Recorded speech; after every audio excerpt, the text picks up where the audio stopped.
வணக்க மக்களே, கத்திரிக்காய் பொடிக்கறி செய்யலாம் வாங்க. அது எப்படி செய்யுதுன்னு பார்க்கலாம். ஒரு ஒரு கைப்பிடி தனியாக எடுத்துக்கோங்க. ஒரு 5 காஞ்ச மிளகாய். நான் 2 கிலோ கத்திரிக்காய் பொடிக்கறி செய்ய போகிறேங்க. 1 ஸ்பூன் சீரகம், 1 ஸ்பூன் மிளகு எடுத்துக்கோங்க.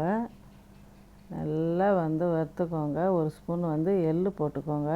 வெள்ளை எள்ளோ கருப்பு எள்ளோ போட்டு இது பொடி பண்ணி அது ஒரு ஓரமாக வச்சுருங்க. நல்லா ஊற்றிக்கோங்க. கடாயில் கடுகு போடுங்க. கடுகு நல்லா பொரிஞ்சு வரட்டும். 2 கிலோ கத்திரிக்காயை போட்டுக்கோங்க. நல்லா வதக்குங்க. நல்லா வதங்கி வரட்டும்.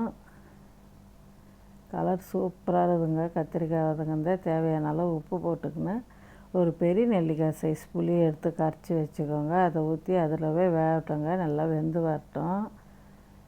2 கிலோ கத்திரிக்காய் போட்டால் 1/2 கிலோ கத்திரிக்காய் தாங்க வந்தது செஞ்சு எடுத்தால். இந்த மசாலா போட்டு நல்லா வதக்குங்க. மஞ்சள்தூள் கொஞ்சம் போடுங்க. ஒரு 1/2 ஸ்பூன் போட்டுக்கோங்க. உங்களுக்கு காரம் பத்தலைன்னா வெறும் மிளகாத்தூள் போட்டுக்கோங்க.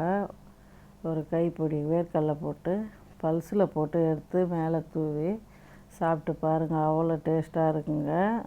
இந்த வீடியோ பிடிச்சிருந்தால் லைக் பண்ணுங்கள், ஷேர் பண்ணுங்கள், கமெண்ட் பண்ணுங்கள், சப்ஸ்கிரைப் பண்ணுங்கள். பொடிக்கறி ரெடி ஆயிடுச்சு.